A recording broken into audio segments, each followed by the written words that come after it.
all of our viewers and fans out there, and those of you that have maybe caught the last video, we just want to draw your attention to our little friend over here, Stan Lee Minico. As we said, our good friends at Cosmic Comics have been kind enough to donate that little Stan Lee to us and to our podcast here. And we thought we'll share the love. If you want to stand a chance at winning this bad boy, make your way over to the Cosmic Comics Facebook page and hit like. Start sharing the love and the likes for them and their page. And we specifically want you to find the Stan Lee post on their page for that Minico Stan Lee figure. When you do, please just tag either Mark, myself, or both of us, if you're feeling generous in that, just so we can get your name there. And that's the first stage of your entry into our competition. Part 2, we want you to find the Asylum pod page on Facebook. And if you haven't already, please just hit like there. And again, on any of our video posts or anything that we've shared there, just comment, tag Mark or myself so we can get your name for the second time. And third, and finally, again, guys, if you want the statue, it's a very cool little statue. You're going to have to work for it. Third and finally, make your way over to the Asylum Pod YouTube channel. Please subscribe, smash that button for us, share the love, share it with your friends and family, even if it's just to get more entries into the draw. But subscribe to the channel, and then please just comment on any of the Stan Lee posts, any of the videos that have us referencing this guy, that would be this one and any of the previous ones. Again, so we can get your name for the third time, pop you into our draw, and we'll take it from there. And if you want more than one entry, then comment on more than one of the videos with Stan Lee. So this week's finds, an ambitious one. Might even have to be a two-parter. Yeah, we'll take it as it comes, kind of intro, whatever.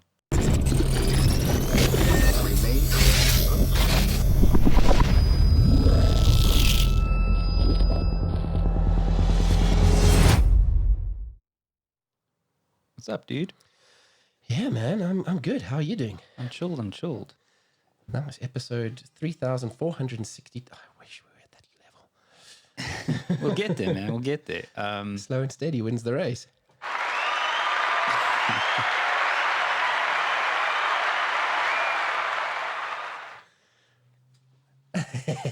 So I used that cue to start today with our finds. I'm going to give it a bash. So this is going off what you said, dude. I don't know if I got the same cover as you, but... No, yours is different. This is the Joker 80th anniversary. I don't know if you guys can see it.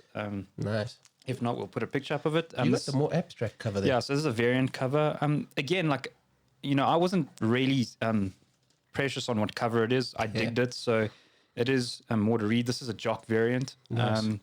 And yeah, dude, I'm just after that previous episode where you talked so in depth about the Joker stories, I'm keen to, you know, give them a read myself. So yeah, I want to see your take on them. If you found the same spine-chilling effect on some of them, or just in-depth dives into his psyche. I thought it was awesome. Definitely. And then dude, then I didn't say this in the podcast, but as you brought it out, the Doomsday Clock. That's a volume nice 1 and 2. You will not be in sorry. that sleeve. And I still have to give this a proper read. You know, I did start collecting the single issues, and then I kind of got rid of them because I don't know if you remember, dude, in Doomsday Clock, there was, I can't remember the exact reason, but there was like this weird gap where like issue 1 came out and 2 and 3 and somewhere, and then it's like there was this long gap. I'm also not sure what the cause of that was. Yeah, I'm sure some folks could maybe comment or share if they know a bit more than we do. I don't know if it was artist related or various deadlines. It certainly wasn't COVID in any way. No, it was way before that. Yeah. And then I kind of just lost track. So I'm glad I've got volume 1 and 2 complete in that cool sleeve. How nice is that sleeve though? No, 100%, dude. I'm so stoked that I got it. And it'll go cool on the shelf next to my Watchmen. Yeah. I must say, good find. Well done. Thanks, dude. Really does look good. Nice aesthetic. Then a really cool find. I have mentioned in passing, which I'm always scared to mention on this channel, that I do want to dive into doing my own comics at some point in my life when I get my ass around to it. Yeah. And I found this on an auction at Cosmic Comics, our local comic book shop. And it's very cool. DC How to Write Comics. And it's actually done by Dennis O'Neil. Well, an introduction by Stan Lee. I didn't even see that. Very cool. It's more, you know, I saw it because of Denny O'Neil and how much we spoke about him. And as you guys can tell, I'm a DC guy, and DC guy to writing comics. Very cool. I find some of the stuff that you get, sometimes is a bit gimmicky, but I've just paged through it, and it's got script breakdowns and all sorts of things. So really keen to give this. Does it give you like different ways of presenting a script? So I take it not all of them would be, here you go, this person says this person says that. I'm interested to see if maybe some of them do little sketches as well as a script. I don't know. Yeah, I'm gonna have to report back to you on that because I haven't. No, cool. But I mean, I just flipped through it. So. Because I mean, as we know, like certain writers write different ways. Some of them write proper like movie script type format, whereas others do their own little sketches. Like Gaiman does like little sketches and stuff. Yeah, so does Morrison apparently. So I'm keen to see if they're saying like, do this or try this or give you multiple ways to skin the same cat, so to speak. I'm interested to hear that. 100%. And then another thing, a cool thing I got off Cosmic Comics' auctions is that's huge. The DC Vertigo Encyclopedia. So, dude, wow. I'm so keen to go through this, but like again, it trails all their stuff from Sandman to Hellblazer. There's even that other title. Hang on, wait. Let's just get this in here. I don't even know if I'm doing this right. It's not even turning on. Help me. Maybe I should just leave it on. No, maybe. Is it turning on? I don't know. There we go. So now you can just hit the red button. I mean, this is wonderful. And don't take this the wrong way, but maybe open up a bit of it. Let's just try not to knock the mic. Try that. Yes. I just opened up on Hellblazer. What are the chances? Yeah, that's typical you. You would find Hellblazer in anything. Yeah, dude, and apparently it's very nicely done. What's that title that Gaiman did? I think it was pre-Sandman that didn't do as well. Violet, no. Black Orchid. It's even got that in here, so it's so I'm keen to like really read through it and check it out. I don't know if I turn it off or on or stop recording. It's not flashing. Yeah, then it's just on and off recording. Nice. The thing that I like, and what I was going to say is, there's a lot of like Marvel does these encyclopedias, DC does these encyclopedias, and the thing that irks me about them is, from year to year to year, that encyclopedia almost becomes outdated because there's always new characters coming. There's always new things happening in both the Marvel and the DC world. And I like that because, sadly, Vertigo has stopped. Yeah. So that for me is it's a complete comprehensive encyclopedia about Vertigo. And you don't have this worry that next year that some of it's going to be outdated or irrelevant because new content. So it's cool for the encyclopedia, but it's sad that Vertigo is not with us anymore. 100%. Fuck, I love Vertigo. Man, Karen Berger, go back. Start it again. Then I wanted to bring this up because you were kind enough to... I always talk about how you buy me presents on this, and I'm starting to feel bad because I don't buy you stuff. But Mark's my bitch, yo. and we've had this discussion about, like, we secretly hate pops, but we're still getting the odd pop. But Warren got me the death pop because of my... newfound love for Death in the Sandman universe, and she's just so rock and roll. She's so cool. I must say, they did it great. Even with the little umbrella, it just, man, it looks good. They've got the little tattoo that she's got on her face, everything. So, yeah, I saw you were eyeing it out, and I was like, you know what? Yeah, let's just do this thing. Yeah, and then two more finds until we go into you. So this is an obvious one. I mean, Warren can talk about Kingdom Come way more than I can. It's just one of those stories that I think you have talked a little bit about it on our podcast, but I think when I did my absolutes, maybe I mentioned it a bit. Yeah, Mark Waid, Alex Ross. I mean, there's not much more to say. I know, it's the story's based when the world thinks they don't need Superman anymore, and he's got to come back and sort things out. Oh, dude. Because superheroes like go amok and wild. And the thing I love about it is it's Alex Ross art throughout. It's not Alex Ross who's just doing the covers. It was in his prime. He was just doing all these paneled stuff. Actually, last night or the day before, I watched about a 30-minute Alex Ross documentary on YouTube. I'll send you the link. Maybe even put it in our comment section for those that want to watch it. And it's a current one, so it was shot this year in 2020. Nice. And he recounts all the work he's doing currently, the work he's doing in isolation. And it covers all the stuff back when he did Marvels, when he did Justice and Kingdom Come. And he talks about those stories, talks about pulling them together, his preferred tools of choice, paints. It's awesome. Very, very cool. Nice. So, yeah. And then the last find I found is, I don't know if anyone can see on the shelf there, but I've always had the first 4 volumes of Sandman Absolute. And so I have managed to, thank you to Cosmic Comics, get volume 5 Absolute, which is... I think that's the last.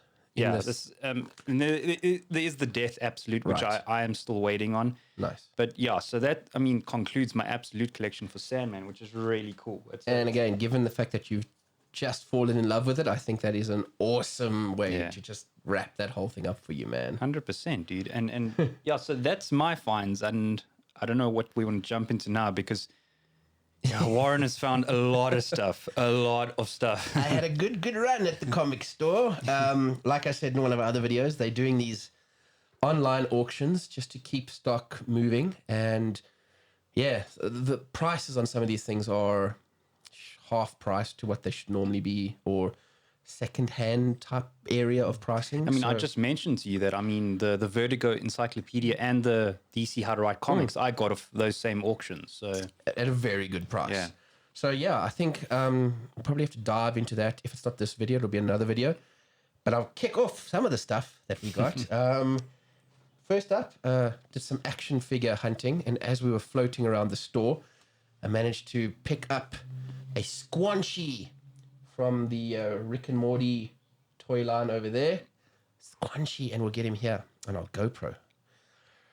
And for those that watch Rick and Morty and know the show, I loved Squanchy when I first saw him in season 1 and doing some not so squanch things to himself alone in a cupboard. I was like, what? That is so dark and twisted. I loved him. And he's going to go out of this whole series. I think the only other one I might want is Scary Terry, because he's quite cool. But I needed the Squanchy, and I've got the whole season 1, series 1 figures. That it's Rick, it's Morty, it's Bird Person, it's Meeseeks, and all of them are like the builder figure. There is Snowflake. With his the whole snowball. robot mechanism, yeah. All comes together to build this. I've got the entire first I mean, series. you've also got, haven't you got a Pickle Rick pop also? Do I have a pickle? No. Do I have the pop? No. It's by Funko, but it's not the pop. It's Okay, got you. action figure one, and it's got like an interchangeable, like you put the Iron Man type head on it, interchangeable arms for it, but I had to have Pickle Rick as well. So I do. Yes, you're right. I've got quite the extensive Rick and Morty collection going now. I'm quite happy. Next up, action figure wise, that I got is a John Wick. I'm just going to remove this tag off there. It's from Diamond Select figure, and it is it's huge. It's awesome. I got him on a great price. Man, he comes with like everything you'd want in a John Wick. He's in the full black suit. He comes with his little dog. Guns galore, from assault rifles to a holster with gun in a suitcase. It's even got the little marker that you would call on someone to kill them, etc. So the marker's in there, and for some reason the marker's like life size. But anyway, yeah, man, it's got the coins that they pay for things in. So when I saw this guy and I saw what he was going for, it was definitely in the realm of what I'm prepared to pay for action figures. And I was like, done deal. Need John Wick in my life, because that movie rocked my world. Yeah.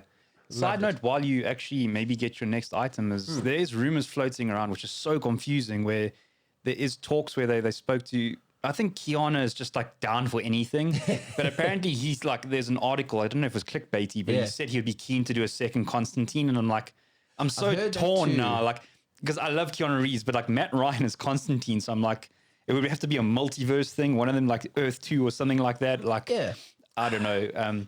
It's a difficult one for me because I rewatched Keanu's Constantine, I want to say at least a year or two ago. And it was off the back of all the various Justice League Dark animateds, the very limited TV show that Matt Ryan did as Constantine. And I rewatched the Johnny Depp, Keanu Reeves one. And again, if you can get past the fact that he's not blonde, he doesn't carry the Liverpoolish kind of accent. He does the chain smoking thing pretty okay. It was a good movie. It's a cool movie, especially if you're into that whole occult thing and all of that. And I kind of scratched my head because the Lucifer in that movie is certainly not a Tom Wells Lucifer. And I dare say if they did a second Constantine movie, getting him to maybe play the role of Lucifer could be quite cool. That Lucifer in there is certainly darker and more evilish, villainous in a way. It's weird to describe, but the actor who plays him, I forget his name, is a Russian guy. Yeah, but he was, I mean, in the context of the movie, which I think is what you're getting to, he was phenomenal. 100%. He's so creepy. Loved exactly that. He's a creepy kind of Lucifer. It's a weird one for me to pick because it was... When I first watched the movie, I wasn't a Constantine fan in any way, shape, or form. And I've fallen in love with the character over time, largely through, I think, your influence too, getting me or exposing me to more elements of it, encouraging me to get some of the collected volumes of it, reading about it. And I love him now as a character. I think he's amazing. But with that said, and with Matt Ryan, like you said, who is Constantine, I don't care what anyone says. The voice is there, the look, he is Constantine. I feel the second one, I'd probably be disappointed. In my mind, I'd have to watch it not as a Constantine movie, but almost as a guy who's kind of into the occult. Yeah. It's interesting you mentioned that, and I know like it feels like I'm poking and prodding you, but maybe this is just some like, I don't know what I want to call it, a foresight or whatever, but if you ever do watch the Joker film, that's how you should watch it, because that's how I see that Constantine with Keanu Reeves is just a really cool demon occult movie. Yeah. It happens to loosely be based on, and this Arthur Fleck, Joaquin Phoenix is loosely based off some, they didn't even have to put the title Joker. They just did that to pull you there. They could have actually called, in my opinion, called the movie Arthur. And it actually would have been cool. Right. And that's, so go in with that. Don't go in the comic booky sort of, and that's why I think it's good in its own right. But that's why I do still prefer Heath Ledger, even though he's also not comic book accurate, but within the comic book realm of Nolan's universe, he worked. But yeah, so again, it comes back to the same thing. I don't know if you want to dive back into any other, because I've gotten us on an offshoot here. I don't know if you've got any more things to bring out. Before I delve into graphic novels, hardcovers and things, I thought while we were there, both of us got to, because of the large amount that I think we spent at the comic shop, they were like, normally, I'm going to preface this by saying this particular year, sadly, we missed Free Comic Book Day because of COVID and isolation worldwide. None of us got to actually go into a comic store on that particular day and get our free comic. Excuse me. As I was going to take it one step further, I think we've covered it in a previous video where how they usually do it. Go into the comic store, get your free comic, 100% you're entitled to it. But Cosmic Comics and a few others that we know generally tend to say, if you spend a certain amount of money with us, that will entitle you to a second or a third or a fourth free comic. So it's kind of like, it does twofold. You get more free comic, and it also encourages you to spend a bit more. The cool thing is, I know this might be coming from a bit of a naive place, but I mean, in the States, obviously they printed there, they shipped whatever to the stores, and it costs almost nothing. Here in South Africa, it's shipped all the way there, and they got to give these comics out for free. So I think what Cosmic does, where they, saying if you spend more, we'll give you more, so they can at least get something. Because I mean, even though these comics are free, they got to pay for the shipping and the insurance and all that stuff. And trust me, when I worked in the comic store, you pay for the comic. So yes, like you said, you're not paying full price like you normally would, but there is a small little fee that they have to pay, and there's the shipping and everything. And obviously what they say is, yes, it's coming with your larger shipment anyway, with all the other stuff you've ordered. So it's not, it balances the cost out slightly, but there is totally a cost associated with every single one of these. They're not, to us, they're free. To the store, there's a cost. So I think it's totally fair game to say, guys, if you are a loyal patron and you're spending a good, not even a lot of money with us, but just you're spending some, you're getting a couple $100 worth of comics, TPs, action figures. Here's a few extra free comics to say, thanks for the support and enjoy the read, so to speak. Yeah, for sure. I love it. And because of what we did, we got quite a few. So I thought taking carrying on with that story, because we've missed a single day for Free Comic Book Day, what the industry has decided to do is spread out all of the free comics that would have been available on that day and say to everybody, guys, in this month of July, there's a few free comics that will be available in your store. So if you're going into the store, you're doing online orders, whatever it is, they'll give you some of those free comics that you could have been entitled to. Next month in August, all throughout August, they're going to be sending a whole batch of free comics in the various weeks. Same thing applies. So if you're spending either in store or online, you'll get the free comics for the August month coming to you. And I think September is the last month of the Free Comic Book Day spread. You know what I do like about that, though? Because I don't know if you remember this from last year. Like, there's always maybe at least one cover that like jumps out at you and you want and you want to keep. And what happened last year, because it's Free Comic Book Day, it's one day. If you arrive there a couple of minutes late, everyone's dived in that one popular cover. So this spread out approach kind of gives people more time, and maybe someone will want something from, I know you wanted a specific cover or two from the second wave, more. And it at least gives you that sort of time to go, okay, cool, and like, maybe I got something from the first wave. And I think the spread, they've done well under the circumstances of. For sure. And I love Free Comic Book Day. I'm a huge fan of the initiative, and I'm a huge fan of the comics that come with it. So I've actually got, it's another one of those, once a collector, always a collector. I've got my normal comics that I collect, and I've got 2 boxes of Free Comic Book Day comics. And all the duplicates in there I put aside to give to kids and friends who have kids or whatever. I do that. But I've got as many singular Free Comic Book Day issues stored away in bags in that box for me, just because I love them. And I've got a little collection going there just on that. Nice. So I love getting them. And yeah, some of them I'm completely not interested in, but there are some that I'm like, yes, I'm so happy I got that one. Yes, I'm so glad I got that one. And yeah, I thought I'd just quickly scan through some of them. So linked with the recent Bloodshot movie, Vin Diesel, they've got us a Bloodshot one over there. Nice. Let's GoPro some of these as I hold them up. The Bloodshot Free Comic Book Day comic, I think that's pretty awesome. Yeah.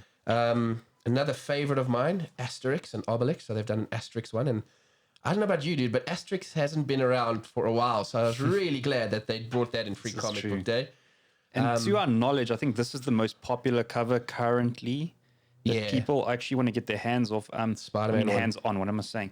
And there is, we don't talk about this a lot, but there is, it seems to be a hype around that, so much so that people might want to get that for value purposes. Again, it's hit and miss. Some of them hold, some of them don't. So if you're a speculator kind of guy, I'd recommend just diving and getting that cover. Totally. This one over here, not my bag at all, Power Rangers, but Power Rangers. There we go. I got it. I was like, okay, I'm not a Power Rangers person, but it looks decent. I might give it a read and see.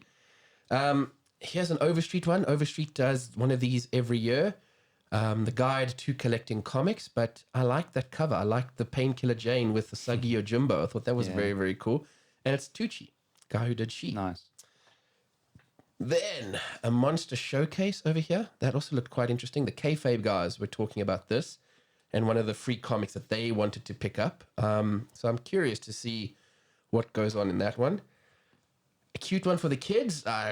Zoo Squad, never heard of it, but hey, nice fun one to have around for in case a lady brings her little kids over. I've got something for them to read.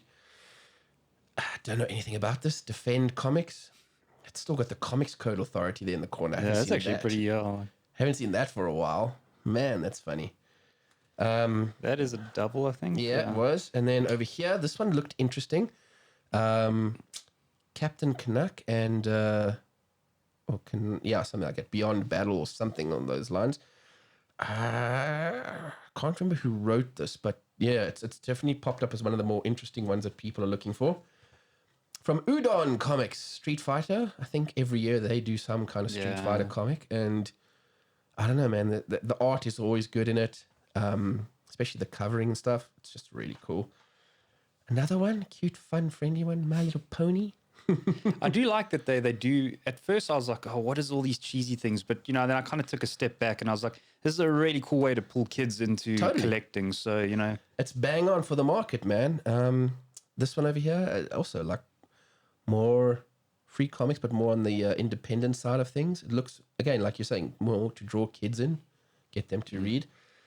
Another, one that I have zero interest or info on Korean comics and stuff like that. But I'll give it a flip through just to see what's happening in contemporary Korean comics. And then another one that's one of the more popular ones that people are trying to grab. So I think this was from phase 1, and this is also one of the ones that if you like hunting free comics, it was sort of earmarked. That and then the Spider-Man cover that we mentioned earlier. Totally. Hickman over here continuing his run on the new X-Men structure of things. So yeah, I'm just going to flip through some of these, and others I'll actually give a read just to see what's going on there. So I love it, man, and I'm glad that they found a way to bring the free comic initiative to us, even if it's in stages. Like you say, that could actually work out to the benefit, and maybe not a bad idea going forward, because certain weeks, phases, to have some of the comics be available for people. So better chance of you getting the one that you want. Definitely.